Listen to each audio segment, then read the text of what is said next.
le mu le lofa malanga le tua. Tato fe faso ai i le lofa le tua malona file mu. Fa sanga I lo tu tau matau mo lo tu tau ang vale. Yeah, fa fei loai. Greetings and welcome to our worship today.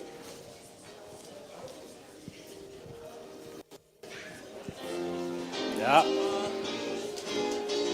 Oh. Yeah. Yeah.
O le a tātou tāpua I atu I le tua.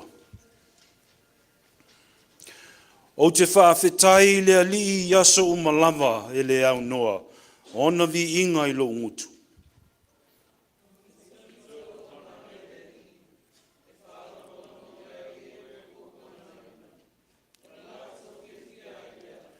Ia o tau whaanene atu le ali I whaatasi mau.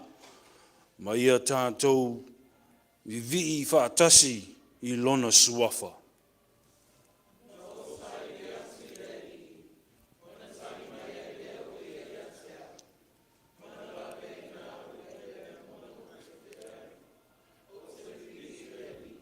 Whaitau whaatasi.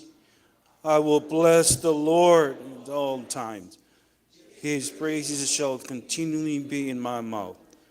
My soul, let the humble hear.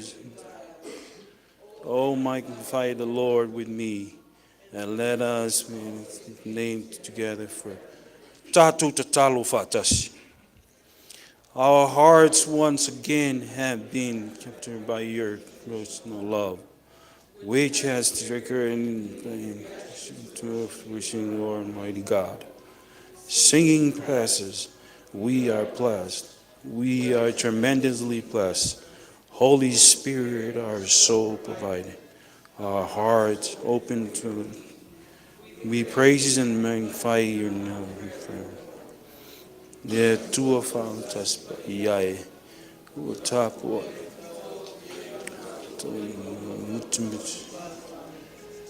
Mafuai na fevoai numo nu le tua. Anganga ai liuniwan mai au fonga lofa I ni. Ta ina ai le nei sauninga fai.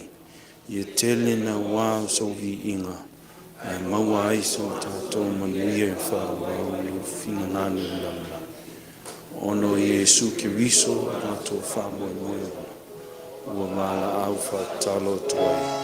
Amen.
O le a tātou pepese ma vi'i le tua I lona vi'inga.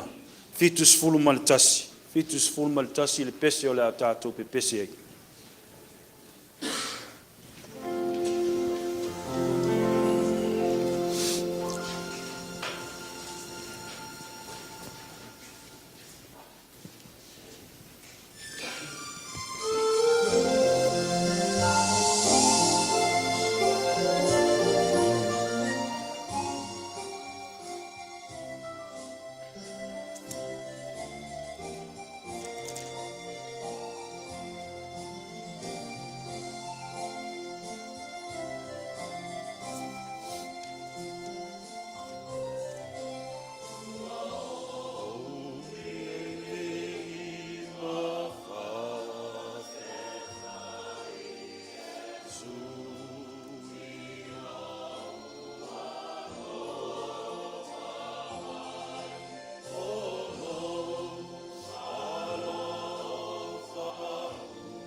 Sili ese ale le leina wao le tua.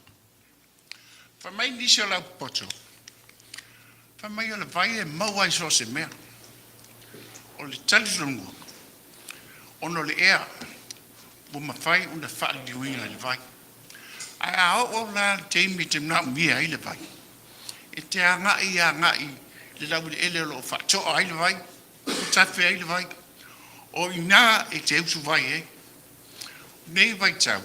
A whai te ngā lala po e fie. Whapena lea o na e. A ngā i atu le vai pepa. Ia po le whale o lua fo i maua i whang vai. Whapea lala tatu runga lo te lau ke siana. O lea tua. E iai fo iai so o se mea. A whai e fia whaasoa se ke visiana. E a ngai i le whale o lea tua. E whaasoa i maisi whapuputonga pa ke visiana. E utu vai whapena leo la whaaganga. Whaalau te le ngai sa tununga. Le ngata i lina o le whaatutua. O a fionga lea tua o i nei lava i te utu vai hei. Le tio a foi a o te mi saklameta. O ngā wenga ti a konu, e mai e lona tapirenga, o lona sauninga, o saklameta.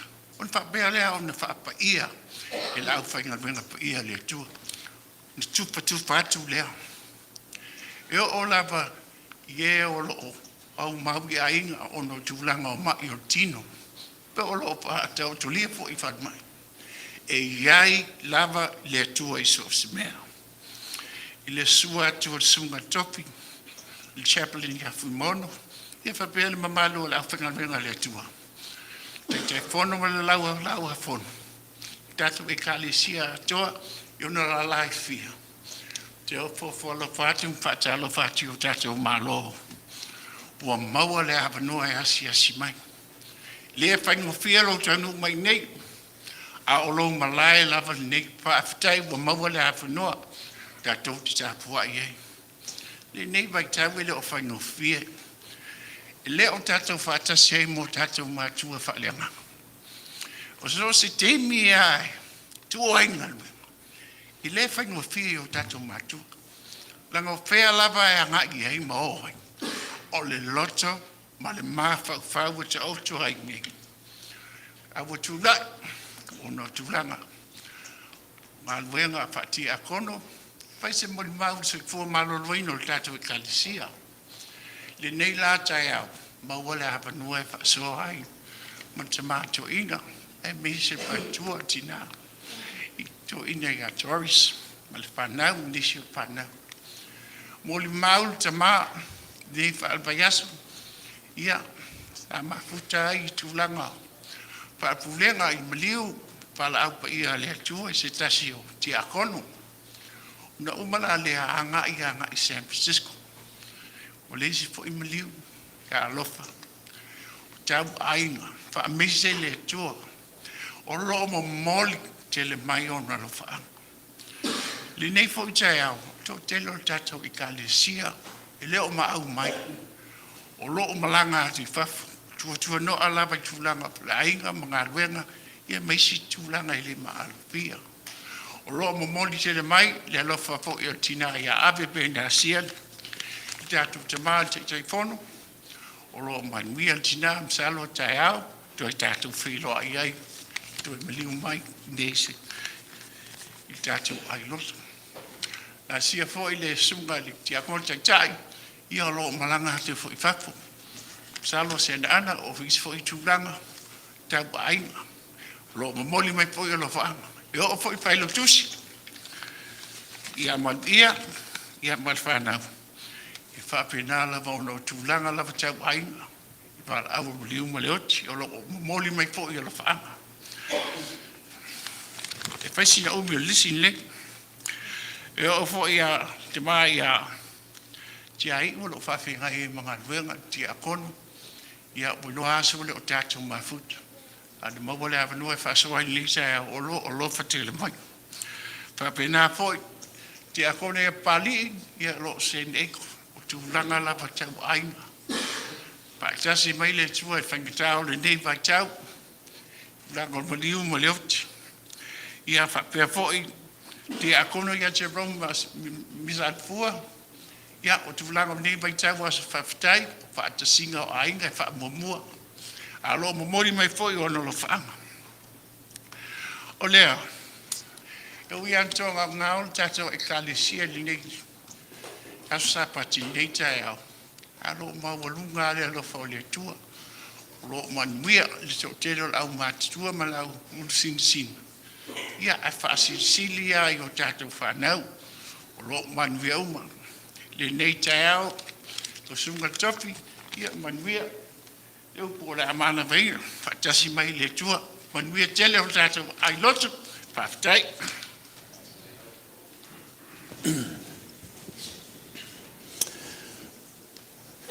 Moli atu le nganga whaafitai, sunga i ti a kono, o no ngā luenga mā ea ea, pe o na whenga i eile, tau ti a kono, ia ale a singa o le tātou ai lotu, i o le, ta mātou ina mantina, ia a meise le tō tele lava o le tātou e kāle sia o lo whengai. Wha manuia tele le atua, i le ngā luenga o whengai mautou, i o tau wha mā losi, fa malosi pe o tō wala wina. Fa fonga le tātou e kālesia. A fonga fo inisi o lo iei nunga o penga ta whailanga. Ia, nā ua tō laula wina. Ngā luenga māia ea. A le sunga i tia kono sa nātou whenga iei. Ia, nā tātou atu luma o le atua. E ala i le tātou te tala. Le atua mamanai. Le tua o le ola, le tua whaavavau. Ua tala mai le langi le mamalu ma le sili sili ese o la ua fio. Whaalia foi, e le vā nimo nimo, ai maise le ngaso longa o lau foafoanga, le mamana ma le sili sili ese o oelo mātou te mā. Leua, ta tala whatawhaitaulanga o lau malu malu pa ia. Wa ulu fale lau whanau whaatua tua le li ie. Se o mātou sula ina lo lofa ma lo wanga le lei. Se o mātou no manu atu i la ua fio. Au wao, oe lava o le atua e mapu atua i le tangata le li ie. O la ua fio le li ie. O le ola ma o lo ola pea lava le atua. Le anganga o le whaafitai te maa. Le nganga o le vi inga i la ua fio, e le mawhai o na whai titia lea. E o mātou loto vi i atu pēr i la ua fio, i lea taimi ma lea taimi, o lea aso ma lea aso, pēr mātou tō mānatu le lie, le nāwa i aso ua mauma li atu. Ao whetalo lo ai lea tua lau whanau whaatua tua. Whe au mga luenga māsani, ale atina e le li o mātou a inga. Atina e o lau ngā luenga pio ne te tofi nai mātou lau whanau. A o le whaiva fo i le li o le whepo ta māma tina mātua. Sa la tau tu i le muli papanga le li ie. Ma po le whala ma wheula le muli la. E o mai lava le neitu la o le tae au le tua. O lo o la tau whaia pia lava le tua. Ai le ngata i lea le li ie. O nai whanau ia o onga. Le ulu fale ma le ulu fafo le li ie. I to tonu o awa onga le tua. Tiu te ma whaiva o lo whengai ele to tele le li ie. Tiu te wha le malo. Tiu te wha le vaenga au o le malo. Ai maise a o onga le li ie o whengai ele to tele. Ta maa. O asi e singa le li o lo whaia nei, nisi o ta māmati nā le li o sungai ti a kono manai o lātou a inga le tua. Asi ai le li e tu e fia o le nei atunu. E mai se foi le toa tele. O lo whea ngai. Ma nisi o wha lave le li e. Wha le a inga. Wha le ka le sia. Wha ngā luenga, ai maise o wōma e māsani mā me mamae, lea tua, wha malo, wha whitai, le nā wa tō laulawina e lau auna ti a kono le li ie. O loo mau o lunga pelo o lofa le tamātou ina ma le tina le li ie. A o la whea ngai ei manisi o fuafuanga, ma wha moe moenga wha le e ka le sia ma le ngā luenga, e maise nei a inga, lea tua, wha malo, wha whitai, o loo manuia i lātou, la ua i loo lofa maloanga lelei. Ai mai se fo inisio, ta mamati nā o lo whāta o to lia, le li ie ngase i to tonu o ainga. Le li ie, o loo moli mau ina pea, o loo manuia i lātou i loo lofa maloanga lelei. Ta mao ainga i tele li lingi mai, wha soa mai lo mātou ola le li ie, ta mao le maftai tau dia le li ie i loo lofa ia i mātou. Mai se le ola ma le malosi wha whawina pea, o loo maua e le nei e kā le sia. O lava i whanau iti, ta mā whaafitai loo lofa, o mea lofa ese, mea lofa tā ua, mea lofa loa nganga le li ie tau toa lua ina pea lo mātou ola, vai ma le whātau waa ta mā. Whaafitai te le lava le li ie. A o lo tali mai le li ie lo mātou, ai o iatu le ao ma le pō, lea taimi ma lea taimi. Whaafitai o lo e whaasoa ina mai le li ie lo lofa ia i mātou lau whanau. E le ngata i lea le li ie lo lavia ina o i mātou. Tau au na pa atu lo mātou ola le li ie. Whainga le whili mana au whaososonga. Ai mai se le li ie le maa ngao ma le mātui o lo lata mai pea le li ie lo mātou ola. Le atua wha malo, wha afitai te le lava. A le tau alunga lo mātou ola wha afitai Jesu. Ma le tau langa wha ola ne sa unia mo i mātou. E ala ilo wona na sa saa mai. Toi tu manu malo ma le oti ma le tunga mau. Whai lea ma wha tuanga sili le li e lo mātou o. Tu mau ia te oile vi inga e wha vavau lau. Ta mā. Sa o lava le sia e si selo na lima. Lo mātou wola le li e. Au ngā vale lava ma le whātau wa. Lo mātou wola so ona whai. Lo mātou wola le li ie pe o le ula e se e tua. Fe se e tai ai solo le li ie. Talu ta mao a inga ne fua ia i mātou. Le poto mana ta mai na e tului. A o le mā losi fo i le li ie le tino ma le mā fau e o lawe le anganga.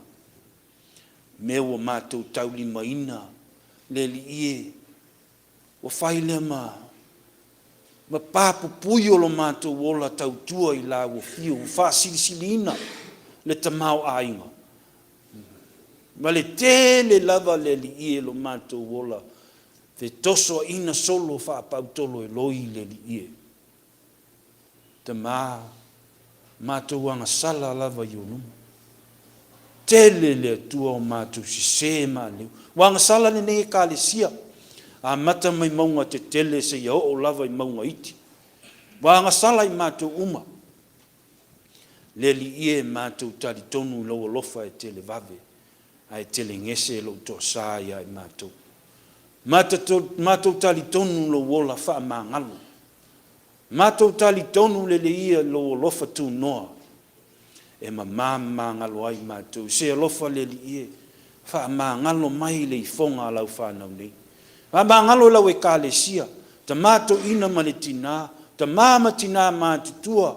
O ulunga li e tupulanga talavou e o lava e whanau iti.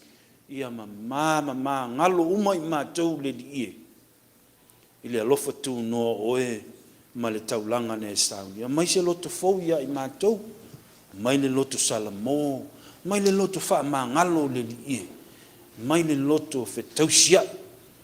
Loto i la o fiolo mātou atua. Le li ie o mātou te talo. O e sila fia le li ie o mātou mana onga. Tui nātu le whaao le nei ka le sia le te mātou ina ma le tina.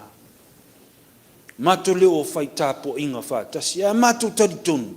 Lo la tāpua e maima la te talo mai le li ie mo i mātou lau whana. O mātou mana tua le li ie. O fuanga o whea ngai mai la ua. Ne nei aso, tae ao, mai e lua. Taita ina i la ua e lua nganga. Maua le la mānosi le tino. Maua mā whauwhaunga ma le loto no sai. Maua le nganga o la ua fio le li ie. maua le tō wha mai a te oe la ua. Ta ina ele nei e kālesia e meise le poulenga, tā ngā luenga ma le kālesia o au. Le li ia e lofa, tau tailo la sā, toi fo i mai whanua, fo i mai male manuia, mātou wha fo i le vi inga i a te oe. Mana tua nei o mātou ta māmati nā mātou tua, o lātou whaiva pēr le li ia o le tui o le mulpapanga le tuai, nisi le li ia o lo tau vivi pēr mangase ngase o le tino. Ao nisi fo i le li ia o whea ngai whea au mga luenga, pe o na tutofi na i ta mawha manuia, so soani la o fio, whātasi loa nganga ia i lātou umalava, le li ia, e lofa wha malo lo ia te i lātou. O a meo ngasi o whea ngai mai lātou, te mā ia lofa wha malo lo. Ave ese, la fua inu le ai ngā, tō maia le file mō mai a te oe le atua. O ulu ngā ni i taito tasi o le nei e kā le sia. Atina e nei o lātou a inga ma nei o lātou whānau. Te māua mātou te tālo wha manuia. Soani. O nisi o lo malanga leli ie malanga malawa fio. Tō e fo i mai le atua. Fo i whātasi mai ma oe lo mātou te mā. Tupulanga lalo wā o le nei e kā le sia. Nisi o lo tau tua i waenga au o le malo. Nisi o lo i to tonua o onga. Nisi o lo whea ngai whe au mga luenga māsani. Pei ona e to tofi na ai ma walau ina i lātou. Leali i e se lofa. Whau penga i lātou e le mana o lau o fio. O le toi whainga o fie nei aso. Le luluti mai o whainga tāmpopo ngā. A o whao so songa. Ma tu ina nanga o le nei o langa le li e lama tia i lātou. Te mā, se lofa wha loto tele ina i lātou. Wha atama mai ina i lātou. E le mana ma le lofa tu no oe lo mātou atua. Wha manuia la o fio lo lātou tama whai. Le li e o fuafuanga ma wha moenga le nei e ka le sia. Ai a le a ngai pe i luma. Le atina e le tui fafo. Le tui wha le tino le li tu fa le nganga te ma se lofa fa tau no manuia se lofa le ie soani le tau mo fainga le tua mama tu vala au mana tua le nei atu o mato au mawai e lofa taitaina le nei fainga malo yona taitai uma le ie o le malo se ia o lava nei a inga ma nei whanau mato mana tua fo i le lalo langi ve vesi fe tau wai, pe sila fia le li ie. Israelu ma Palestina ia ma le nai tu o le atunu le lalolangi le li ie. E o lava fo i Samoa le li ie. Ta mama tu ta talo. Ia iai le file mua o lau fio. Musu ina anganga ma loto o taitai. Ia lato maua le toa file mua mai ati oe. Lato maua le li le nganga o lau fio le tualo mātou te mā. Ta mā mātou wala au le li ie i o luma le nitu la. Le malanga le maliuma le oti le li ie. O mātou whaalongo ina pēa le atua. Na i o mātou a inga uo mai pele. Tu e fio le lalolangi le atua e. Se alofa. O oe lava e mātou te maua ai le wha mā whananga sili. Pa iane, pa ifo i ailo wha mā whanwhana le li ie. Ie lofa wha mā whanwhana. Wha maise le atua. I tū te tele mai tū tau langi o lo tangi mai ala. Le atua e lo mātou te mā i lunga ia i lātou uma lava. Le toa fi le mua o e lo mātou atua. Oi nisi o fia mongo a la vea i le neitu la. So se vai pano le nei atunu ma so se mea le li ie. We sila fia te mā. Le li ie pa iane i ailo au whaola. Moua au lofa le atua. Se ia wha malo lo i lau whanau. O mātou ta talo le li ie i o luma. A mātou wha longo o e feta lai mai. E ala le wha tau waa le li ie o lau au auna. E alofa lo mātou te mā. A mana le upu fola, maua ni a nganga se tele. Ha o mai lau a fio i o mātou loto mā nganga. Ha o mai lo a nganga ia mātou e manu i ai. Tiu te mawhaiva o le a mātou whea ngai ai. A o le viinga le atua e fo i atu I la uafio. Ia le atua le talo. Tele o mātou mana o ngalilo. Tele le li ie mea mana na o ai lau whanau. Wei sila whia. Ia whaia I pēa lo o loa tu noa. Whaia pēa lo whina ngalo le awan whaia lo mātou o la whia wanau. A mātou ta talo whātasi le li ie. Le ta talo pēo na e o ina ai I mātou. Lo mātou ta mā o I le langi. Ia pa ia lo suafa. Ia o mai lo mālo. Ia whaia lo whina ngalo I le lalo langi. E peo na whaia le langi. Ia e fo ai mai a te I mātou le aso nei a mātou mea ai e tauma le aso. E wha mā ngalo ia te. Peo na mātou fo I o na mātou wha mā ngalo I nātu. Ia wanga le anga mai a te mātou. Au o fo I e taita ina I mātou I whao soso. Ai e la vea I mātou ai lelea. Au o le mālo ma le mana. A toa ma le viinga e wha vaula. Amen.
O le a tātou toi pe pese I le atua I le pese se lau se fulu ma le fitu. Se lau se fulu ma le fitu le pese o le a tātou toi pe pese ai.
le whaitawina o le awhionga pa ia o lo tātou o li. Tusi mai whianga inga tuai. E seta lona mta upu e fitu. Tātou whaitau whilawhilawha i mai le whai upu mua mua. Whangata mai le whai upu se fulu. E seta lona mta upu e fitu. Whaitau mai le whai upu mua mua e whangata mai le whai upu se fulu. Whafonga maia le awhionga pa ia lo tātou watua. Ua o atu le tupu maha manu e tau mamafa whaatasi ma le masiofo e seta.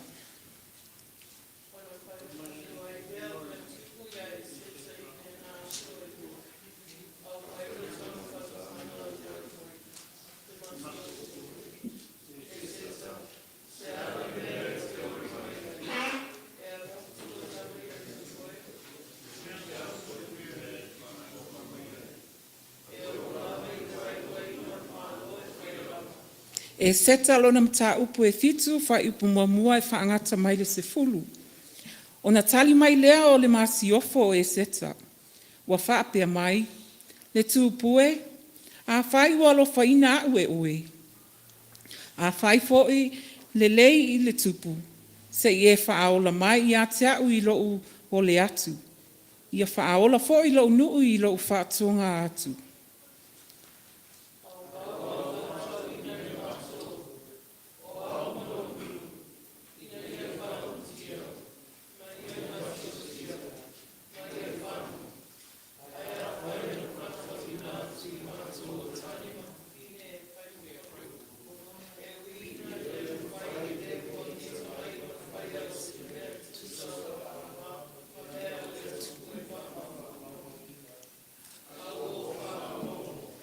O na whai atu lea o le tupu asu eru. Ua whaape atu i le masiofo e seta. Po o aile nā. Po o whea o iai le ua manatu i lona loto. Ia whaapa ia whaape nā.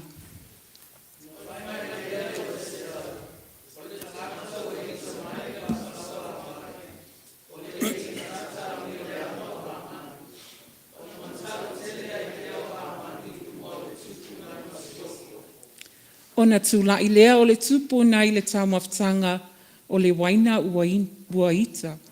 Ua alu i le whanua o le maota. O na tūla i lea o ha manu e ai oi i le masiofo e seta.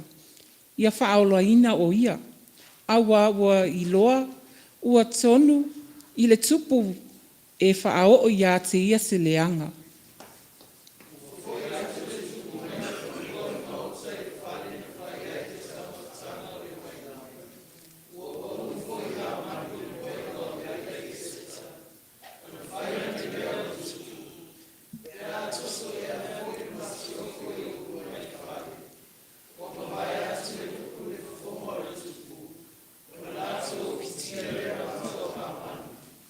Ua whai ane fo'i i luma o le tupu e hare pono o le tasi e nuka. Ia whaauta fo'i i la au na saunia e hamanu mō more ke tai. O le na tau le mea e sawai le tupu o lo o tu i le whale o hamanu e 50 kupita lo na mawalunga. O na whai atu lea o le tupu ia oto whaatautau i a te ia.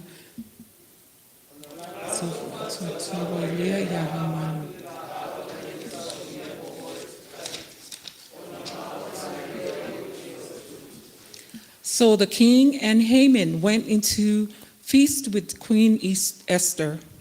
On the second day, as they were drinking wine, the king again said to Esther, "What is your petition, Queen Esther? It shall be granted to you. And what is your request? Even to half of my kingdom, it shall be fulfilled." Then Queen Esther answered, "If I have won your favor, O king, and if it please the king, let my life be given me. That is my petition. And the lives of my people, that is my request. For we have been sold, I and my people, to be destroyed, to be killed, and to be annihilated. If we had been sold merely as slaves, men and women, I would have held my peace. But no enemy can compensate for this damage to the king. The king Assyria said to Queen Esther, "Who is he and where is he who has presumed to do this?" Esther said, "A foe and an enemy, this wicked Haman." Then Haman was terrified before the king and the queen.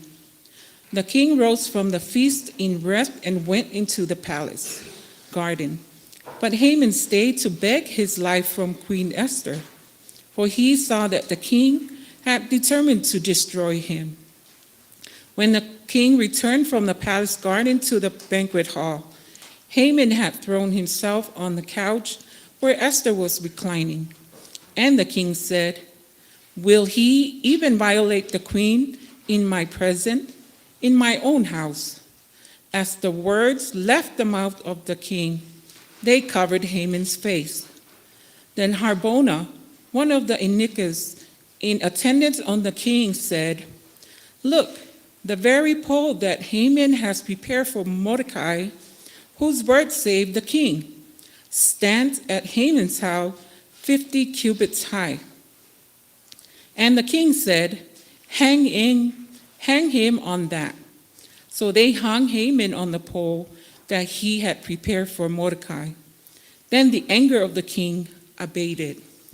Ia whaamanuia tele mai le atua, lana whai tawina, ma whaalongolongoina o lana fionga pa ia. Ia tu maua tu pealo na angalelei, ia i tātou. E o le whaavau, amene.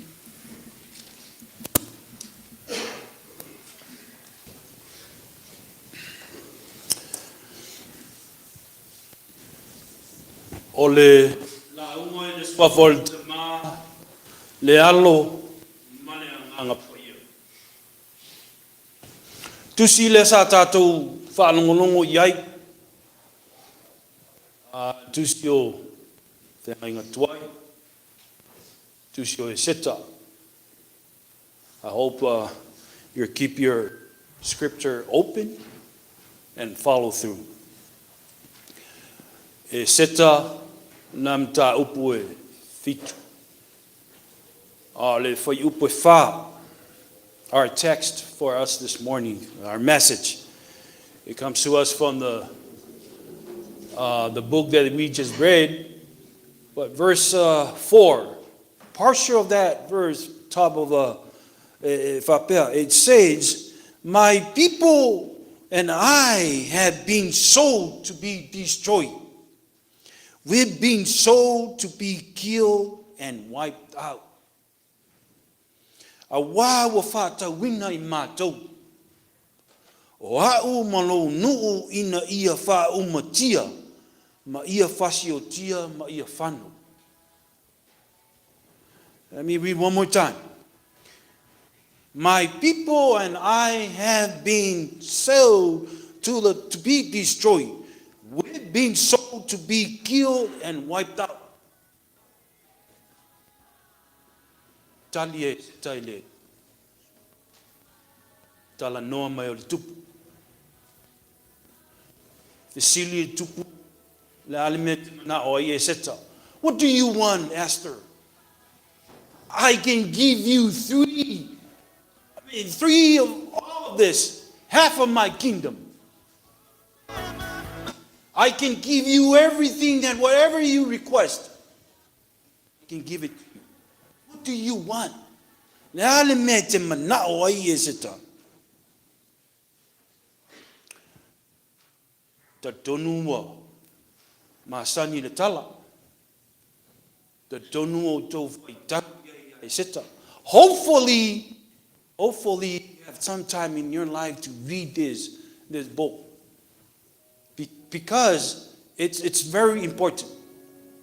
There's some critical aspects in this book that I want you to catch up today. So we're not going to read from the chapter 1 all the way to the end, but we are, we go right into the chapter 7. Aole au tu, the theme for us today. It says, Toa was uma. Toa was uma. Everyday hero. Everyday hero. Think about yourself. Think about your responsibilities that God have chosen you to be. Think about where you in. You're part of what you serve in this church. Who is your everyday hero? Oi lo toa yaso uma. Oi na te filifilia. Who you chose to be your hero? It's very simple, straightforward. Question. Oi, au telefone. Oi le toa na te tausia yaso uma. Yeah. Not too long ago that Tomato Ino was preaching about toa, hero. And you heard this many times from Whaikirau. He preaching about hero. But what is a hero means to you? We're going to toa ya te oe. What does hero means to you? What is the word hero means to you? All right, the Hollywood, they put it out there. The hero is LeBron James. Isn't it the most dominant athletes in the world?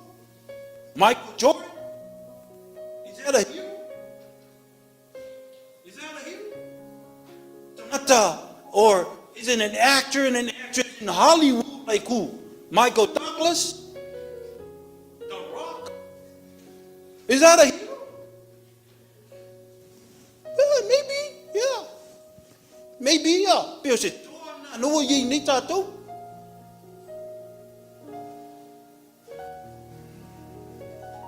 Now here's the definition of hero. Someone of distinguished courage or ability. Admire for his or her brave deeds and noble qualities. Yeah. Dale winga namia. Winga tauleleia. Noble qualities. Brave deeds. Loto toa. Loto tele.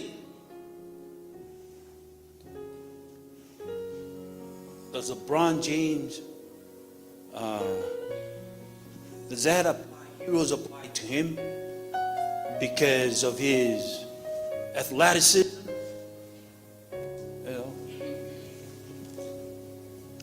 What does it really means hero to you? Manayalale, definition to waya for a very, very long time. It says a protector or defender. Someone that it protects and defends someone else. Ale to Samoa. Ale auta alole masaninta to fa longoi. To Samoa. Are there tall? Are there heroes? Come on. Manu Samoa, are there heroes? Maybe. Maybe there's some type of forms there are heroes. Mele tala fa Samoa. Ya tuna mafata. Mali e toa malo tau. You know the story. Tuna mafata. You know. Lang lalo le tunu. La mena yele tunu. To si la fia. Malo toa malo. Great warriors. Thank you for the war. Loto tele, loto to, ne ali. Ale pesele ma sanyo tatu. Longoi pe tama se a e lai loa. O le mau le tunu. What did Tamasese did very long time ago in Ubolu? What he did when New Zealand, the Germany was taking over Samoa. What he did? Is that a hero? Oh, of course it is a hero. le temi nei, all the way to now. They have a pesela to know. That is a hero. So you thinking the athlete isn't a hero? A movie star isn't a hero? Oh, I don't think so. Maybe to you, but not to me. So who's a hero in your life right now? Etena Fou Church. Let's go to the story. It's a very, very straightforward story. Let's go to the story. Lale tala. Tala ya e seta. I say, layona o whaiatu o le hero e seta. Why did I say that Esther is a hero? Think about it. Mafau ye le tala. Fesili le tupu ya e seta lan mitem na oi.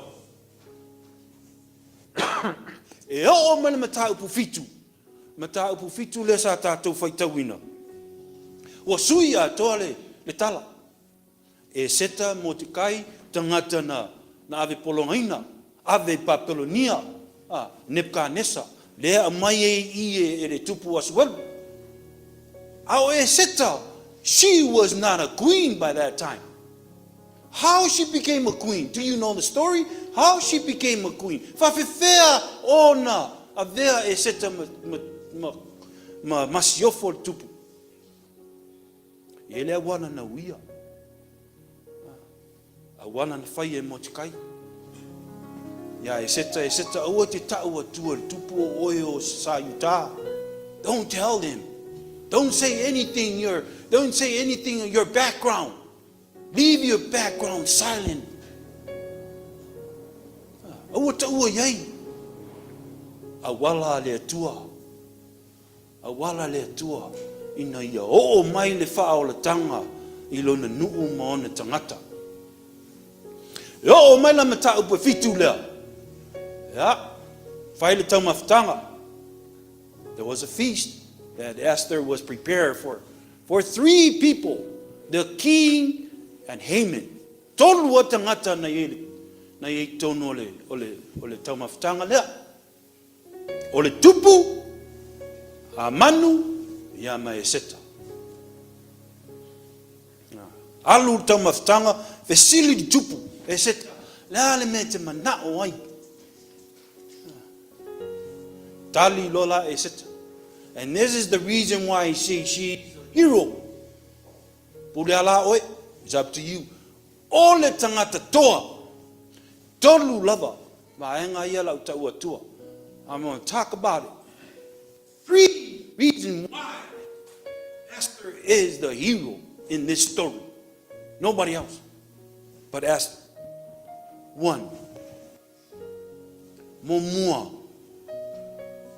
She showed no fear of evil. Elei fa lia lava. Elei fefe lava. E seta ile mea se say. She showed no fear of evil. No, she never. She prepared the feast, invited the king and Haman. Yei le taimi o le tua mo nana whamas no. Yei le taimi o le tua mo oe ma. Taina ne o e seta. Taimi le o le tua. Lea ua whai tanga.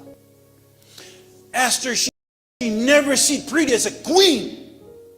No. She have responsibility. She have to roll. She have the roles to play. Lea if a mai e seta.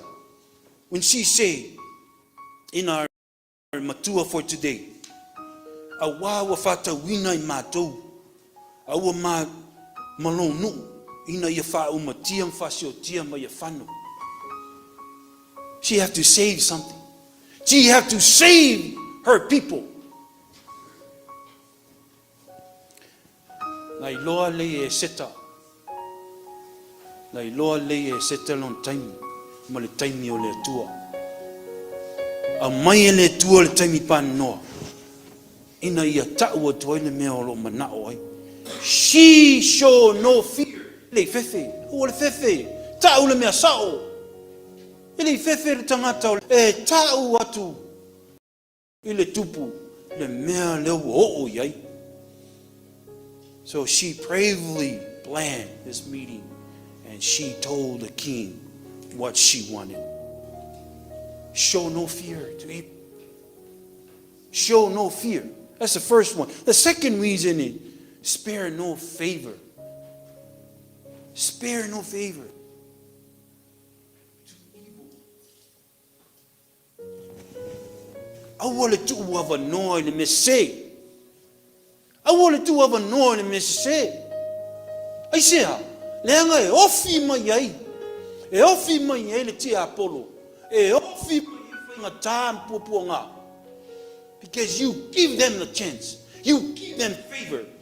Welcome to your life. No, you cannot do that. Do not welcome the evil in your life. And this is what happened in the story. Haman is the number one man in his kingdom. Haman is the right-hand man of the Tupu. King Haman, then probably Esther, and then the rest of the kingdom.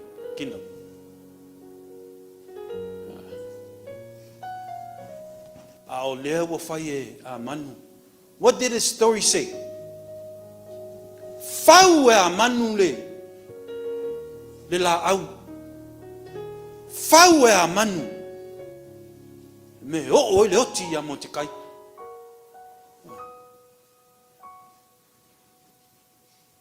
Eri fatalia eseta. She never waves. Namatua tau e seta tupu. Fesili le tupu o ai o lo fati ngā ia ti oi. Le ale me te mana o ai e seta. Tau sa o lava e seta. She showed no favor to Haman as the number one person I te tonu o le atunu. She say, is this guy right here.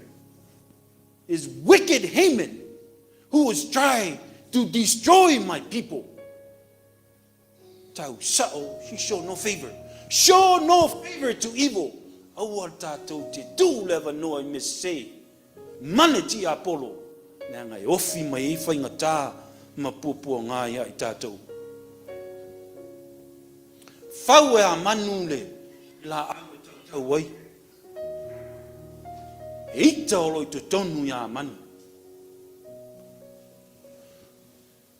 When we hate and hurt others, we are preparing ourselves to fail. Because all the energy should be spent on good, never evil. That's what Haman was told. He spent the rest of his life to hate these people and build a gallows so that Mordecai can hang on it. Reason number three. Show no friendship to evil. Show no friendship for evil. Aua te whai wō le me se. Aua lapa e te whai wō. I te Apollo. Let me challenge you with a question. Why is it I say lai ona whaingo fie ona e whai wō le tangata le mesise nei lo le mesao. Why are it so simple for us to make friends to the evil but not to the good? Why?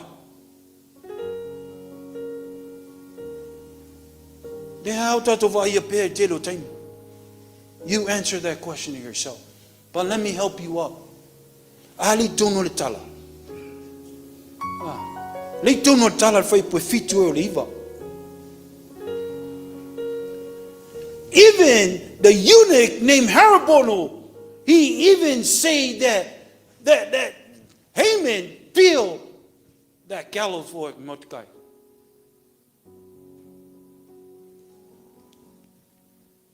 for those who are supporting you, for those who are around you, you should surrounding by good people. Of course, Etena Fou, you are surrounded by great people. Why not? Tomato, Ina, and everybody in this church. But think about it. Do not surround yourself with evil. Because that's all, evil is all around. It's easy for evil to come and get you. Yeah, of course. Because it's this lust. Because it's sweet. It's like a honey. You heard that many, many times. If it tastes good, get in say. Yeah, say la nats fai woi. Tato walwa ya. Ba yo le kale sil ni ta. Etena Fou Samoa poto. Se Samoa umo lo fa longo o penga te fela. It's been said, evil persists because good people do nothing. Yeah. Believers like you and me must not be afraid to speak the truth, counter evil, and help the innocent and helpless. It's your responsibility, my responsibility,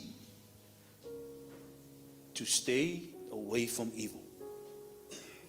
Show no friendship to evil.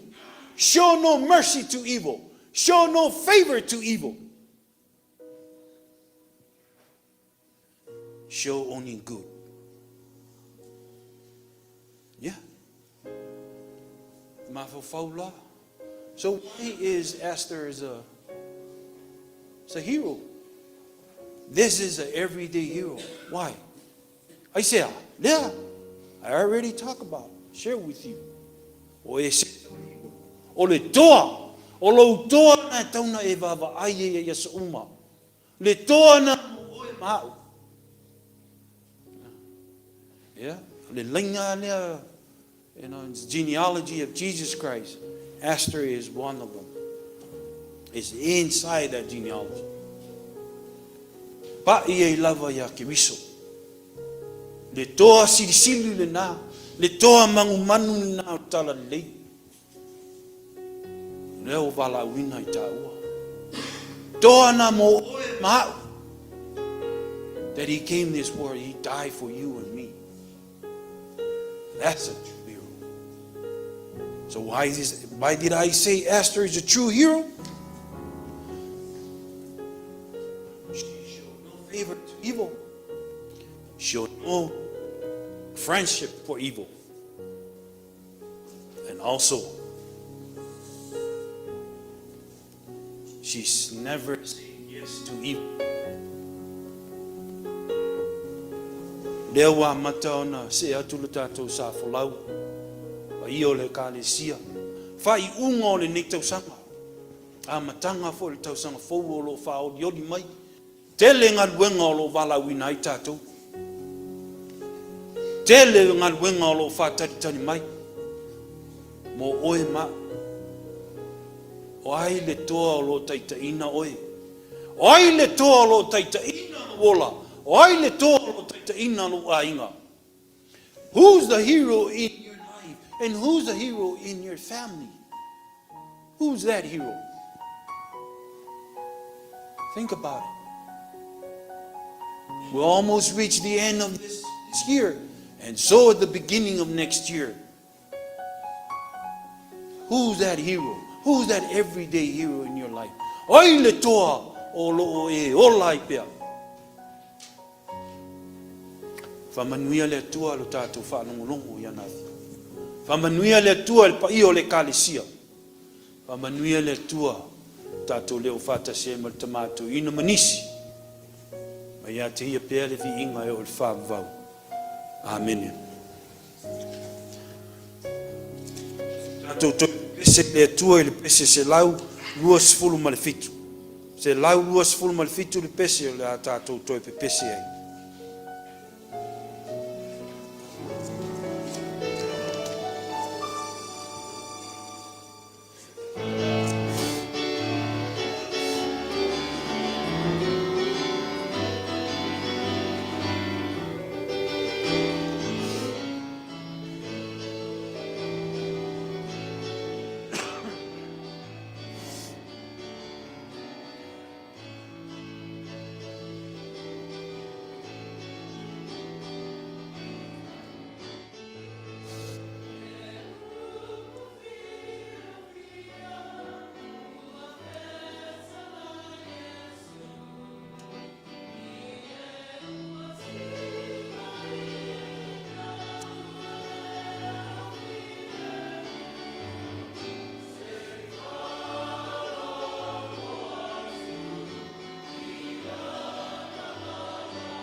tātou te talo mo le fōa.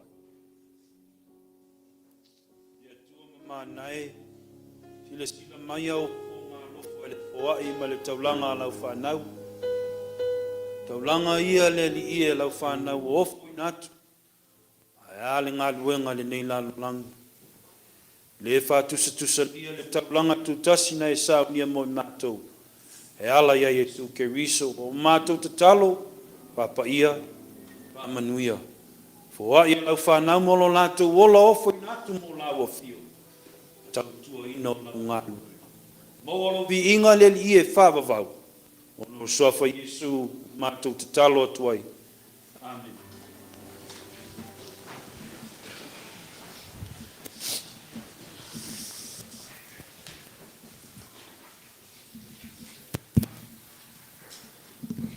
Ole, a ka ko ia whawai ko ai kumukumu la au pa i o Samoa.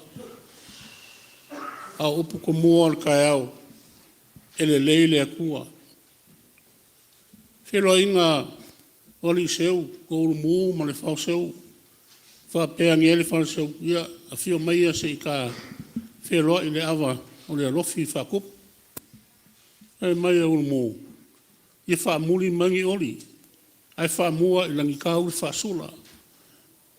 Ioe, o le Samoa lawa ia longa soifua ma lo uola, e mua lea kua e me uma. Lea kua lea ia au ka i mai alo kou soifua, ia mora kako uola ngawa i aso kua ngai aku. I kūranga fwoi ni kako whenga iai.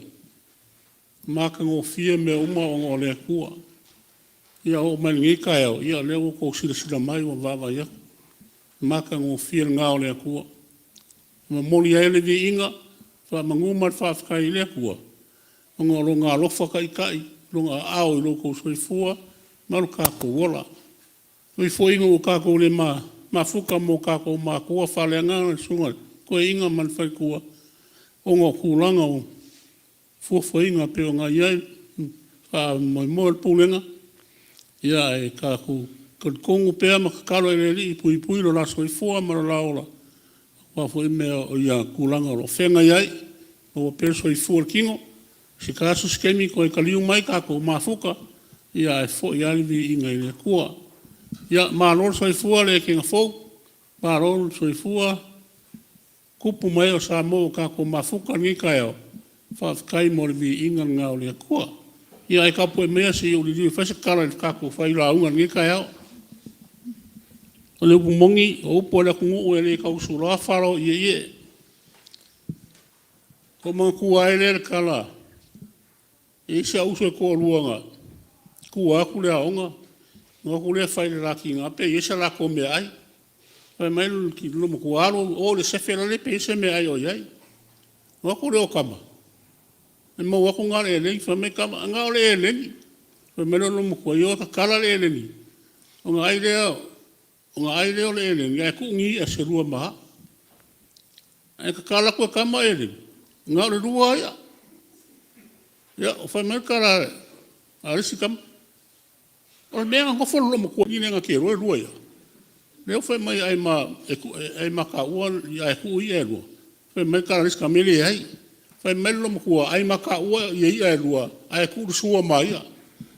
Wha marona o sunga whawhi au, le chaplains, o le ngāre anganga. Leo o umanga i ka kara le e rengi, e whasoa ia e rua ma whafonga, ai ka umafa lau sua. Marona sa iri. O upo i whai kau kai, e re kau la e ia le mao Sofia si, e longa wha. A upo masangi e la kungu, e ma mao ama mau runga le wake kia. Ai loa la wālao, o whekuka i ana ma. Whekuka ua o le rangi ma le rangi. I o le mako kakalo maua lo rua soifua o kingo. Ma lo roi ngai whe au, a wā fwe kofi makiuka o rua ngā rue ai. Ai mau pēa le uku, le upenga le nganga. Ia a walango lango le sunga le ko inga. Ia ngā whai le sunga le ia o oma. Ki ngā malolo mang malo, markako e kari sia akoa. Ia wha malolosi pēa ngā rue mo ngā rue ngā le kua. Pēo ngā ieringe yaso, maranga, male auku. Ia vei kā kou makor kala le leia le kua. A vei kā kou makor kala le leia le kua. Aua kā kou kia maia, Sākangi o kākou, i o kōwhi ngalo mō kākou loko, awangi ku ora sākangi e whailanga whainga ia i kākou. Ai, ka whisa o ngore anganga o le kua, kākou ki whamalo se leo, koe au seanga, ka ngursi ui o ngeka usanga, ia alo alofa mai pēa le kua. Whasia silanga whamole mole le, kākou ngāru rue whakasi whamole moe le, pe o ngai eri pūlenga. Loku lea mafukanga ki ngā le whaile lori, masinga whogo le o ko yengi aso. Ai ka waku lea nganga le, karusanga aku mafukanga umar kako e kare sia mala lauma. Ngā rue whakasi mo le wha moe. Inga ia kau lau ngā o kou sirafia, ia o uki kako selengi. Ia me mongi o lo soifua le kua. Ia wai le kua e fuafuanga uma. E kau ngu mangu iai wha moe pe unga iai. Kako ngofu kakalo e kako makua whale nganga. E ese kaimi koe ni kariuma iai. Ia kako wheroa i fia. Ia ka ika iaku loko soifua mo kako ola i au lia le aso kofi uka ua le aso whaafikai. Kako ki whaafo i eri vi inga le kua mangu ia fuafuanga ni aso whaafikai.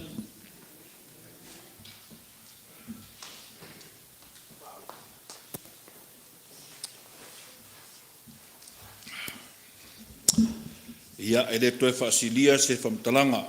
Watu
kalesia. O le nganga whaatai, i le tātou e kalesia, tai mo nā tōna teuina ia, manu ni tai au, mātalo fie ia, teuina o le manu, whaatai mo teuina au, mātalo fie mea uma, whaadinga o le nganga tāpua i o tātou kalesia, whamanuia le tua e tau ngā nuima.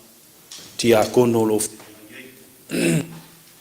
taila pese kuma le wa safo ma le tete pese ma to fisa ma na tilema au pese ai o mai no biingo le tua ni tai au tai fa me mia tele le tua ole sa no ama o nunga le tete fono ya ole fonga lava le ole kale si nei o wanganga fa tai ia mai se foi fa manuianga o tou sa o noi ai le tu mamaina ia ele masalo foi nei o ona fa tava fa tai tele lava mo upu matango fie upu fa la e au ia mai se ia fa manuianga o tu ina mai e sunga le tai fono e mai se le paia o le kale sia sunga i tia kono tu ngā lue a malosi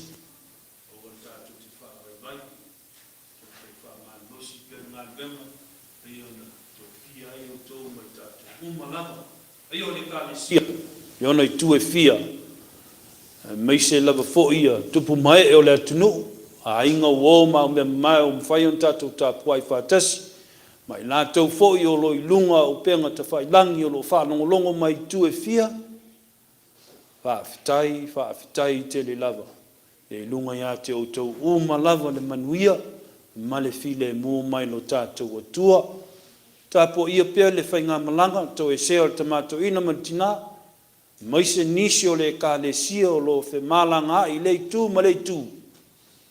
Ia mamau ni au lea ma ni au ngā solo si o la te wola, to e fau I mai whanua, tatou whei loa manuia, ai au pea o na tatou to e whafo I le vi inga I le atua. Ia manuia tele neiva ia so, wa iaso le aso whaafitai, fuafuanga mwha moimoenga, I au mga luenga uma o le a whenga I e to tele. E o lava fo ina I o tātou whanau ia o onga.